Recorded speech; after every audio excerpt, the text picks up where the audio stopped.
ಇವತ್ತು ಸಂಡೇ, ಇವತ್ತು ನಮ್ಮ ತೋಟಕ್ಕೆ ಬಂದಿದ್ದೇನೆ. ನಮ್ಮ ತೋಟದ ಟೂರನ್ನು ಮಾಡಿ ತೋರಿಸ್ತೇನೆ. ಮತ್ತು ನಮ್ಮ ತೋಟದಲ್ಲಿ ನಾನು ಇವತ್ತು ಏನೆಲ್ಲ ಹಾರ್ವೆಸ್ಟ್ ಮಾಡ್ತೀನಿ ಮತ್ತು ಅದರಿಂದ ನಮಗೆ ಏನೆಲ್ಲ ಹೆಲ್ತ್ ಬೆನಿಫಿಟ್ಸ್ ಇದೆ ಅಂತೇಳಿ ತಿಳಿಸ್ಕೊಡ್ತೇನೆ, ಬನ್ನಿ.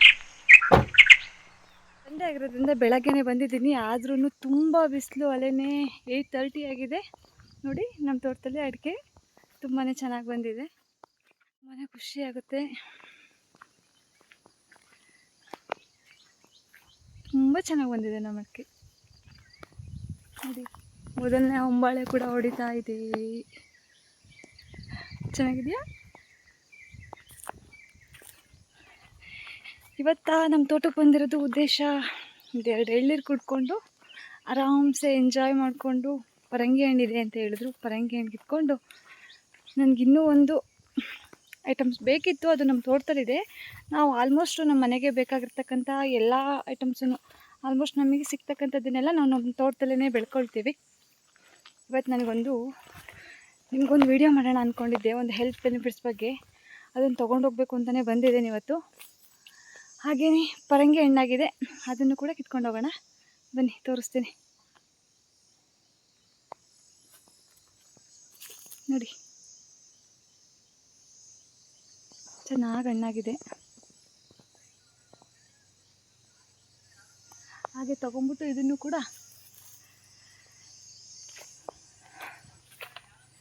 ಪರಂಗಿ ಹಣ್ಣನ್ನು ತೊಗೊಂಡು, ನಂತರ ನನಗೆ ಬೇಕಾಗಿರೋ ಐಟಮ್ಸನ್ನು ತೊಗೊಂಬಿಟ್ಟು ನಮ್ಮ ತೋಟದ ನೋಡಿಕೊಂಡು ಎಳ್ನೀರು ಕುಡ್ಕೊಂಡು ಹೋಗೋಣ.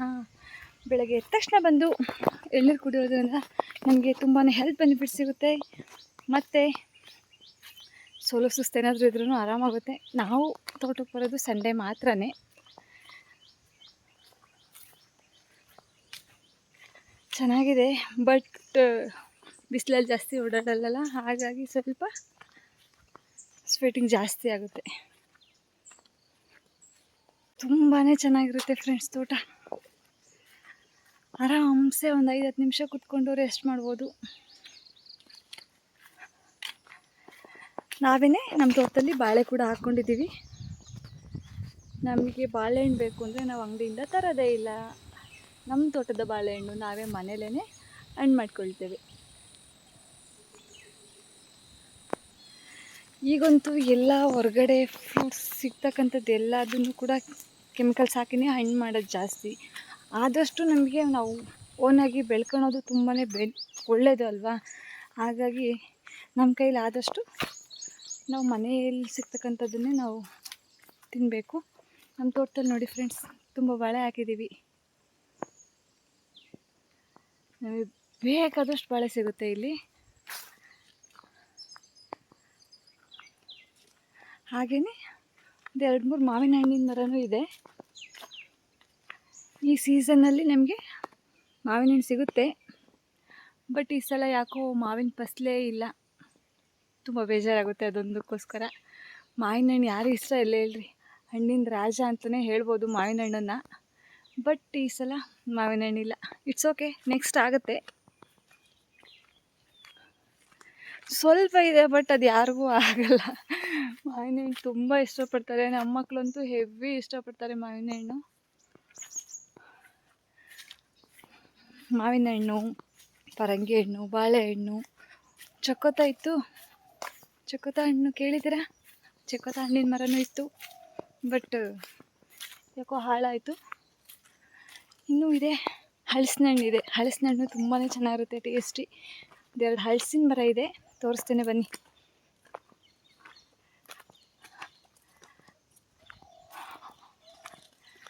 ನೋಡಿ ಫ್ರೆಂಡ್ಸ್, ಹಲಸಿನ ಮರ ತುಂಬಾ ಕಾಯಿ ಬಿಡ್ತು. ಆಲ್ರೆಡಿ ಸೀಸನ್ ಬರೋಕ್ಕೂ ಮುಂಚೆನೇ ನಮ್ಮಿದ್ರಲ್ಲಿ ಸೀಸನ್ ಆಲ್ರೆಡಿ ಖಾಲಿನೇ ಆಗೋಗ್ಬಿಟ್ಟಿದೆ. ಸೀಸನ್ ಬರೋಕ್ಕೂ ಮುಂಚೆನೇ ಇವಾಗ ಹಲಸಿನ ಹಣ್ಣು ತುಂಬ ಆಗುತ್ತೆ, ಖಾಲಿನೇ ಆಗೋಗ್ಬಿಡುತ್ತೆ. ಚೆನ್ನಾಗಿತ್ತು, ಎಲ್ಲ ಟೇಸ್ಟ್ ಮಾಡಿದ್ವಿ. ನಂತರ ಇನ್ನೂ ಒಂದು ಮರ ಹಾಕಿದ್ದಾರೆ, ಎಲ್ಲ ನಮ್ಮ ಅಪ್ಪಾಜಿ ಮಾಡಿದ್ದಾರೆ. ಸಪೋಟ ಹಣ್ಣಿನ ಮರ ಇದು. ಕಾಯಿ ಬಿಟ್ಟಿತ್ತು, ಈಗೆಲ್ಲ ಖಾಲಿಯಾಗಿದೆ, ಕಿತ್ಕೊಂಡು ಹೋಗಿದ್ವಿ. ಎಷ್ಟೆಲ್ಲ ಹಣ್ಣಿನ ಮರ ಇದೆ ಅಲ್ಲ ನಮ್ಮ ತೋಟದಲ್ಲಿ. ಈ ಥರ ಎಲ್ಲರೂ ನಿಮ್ಮ ತೋಟಗಳಲ್ಲಿ ಹಾಕೊಳ್ಳಿ. ಆ ಸೀಸನ್ನಲ್ಲಿ ಆ ಹಣ್ಣು ಸಿಗುತ್ತಲ್ಲ, ಆವಾಗ ತೋಟಕ್ಕೆ ಬಂದು ತಿನ್ನೋ ರುಚಿನೇ ಬೇರೆ ಇರುತ್ತೆ. ನಮಗೂ ತುಂಬ ಇಷ್ಟ ಆಗುತ್ತೆ ಇಲ್ಲೆಲ್ಲ ಬರೋದು. ವಾವ್, ಬನ್ನಿ ಫ್ರೆಂಡ್ಸ್, ಒಂದು ಬಾಳೆ ಇದೆ, ತೋರಿಸ್ತೀನಿ. ವೀಕ್ಲಿ ಒನ್ಸ್ ಬಾಳೆಗೊನೆ ತರ್ತಾನೆ ಇರ್ತಾರೆ ನಮ್ಮ ಅಪ್ಪಾಜಿ. ಕಾಣಿಸ್ತಿದೆ ಅಲ್ಲ, ಚೆನ್ನಾಗಿ ಬಂದಿದೆ. ನಾವು ಮ್ಯಾಕ್ಸಿಮಮ್ ಹಾಕಿರೋದೆಲ್ಲ ಪುಟ್ಟಬಾಳೆ ಹಣ್ಣೇ. ನಮ್ಮ ಮಕ್ಳಿಗೆ ಪುಟ್ಟಬಾಳೆ ಹಣ್ಣು ಅಂದ್ರೇ ತುಂಬ ಇಷ್ಟ.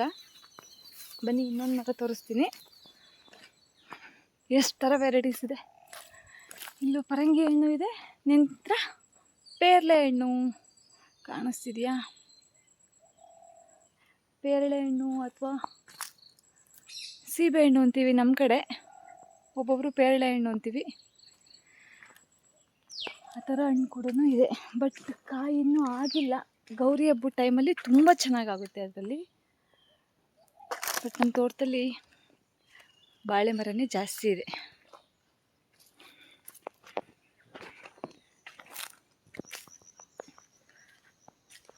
ಹಾಗೆ ಇನ್ನೂ ಸ್ವಲ್ಪ ಪ್ಲ್ಯಾನ್ ಮಾಡ್ತಾ ಇದ್ದೀವಿ.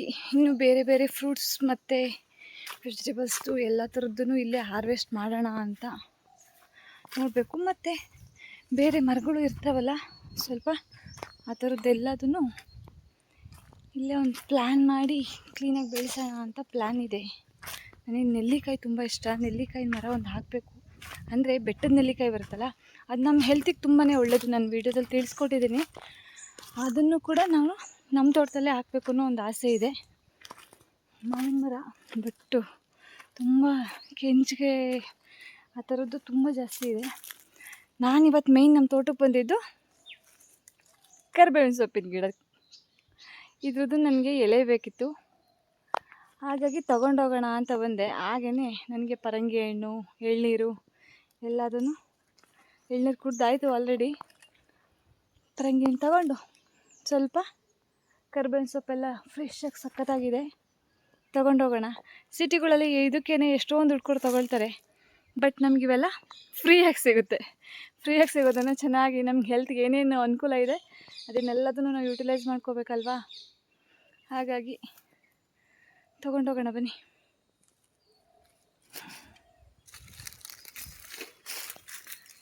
ಹಾಗೆ ಕೀಳೋಣ ಕರಿಬೇವಿನ ಸೊಪ್ಪು. ಇದು ನಮ್ಮ ಕಣ್ಣಿಗೆ ತುಂಬಾ ಬೆನಿಫಿಟ್ ಇದೆ.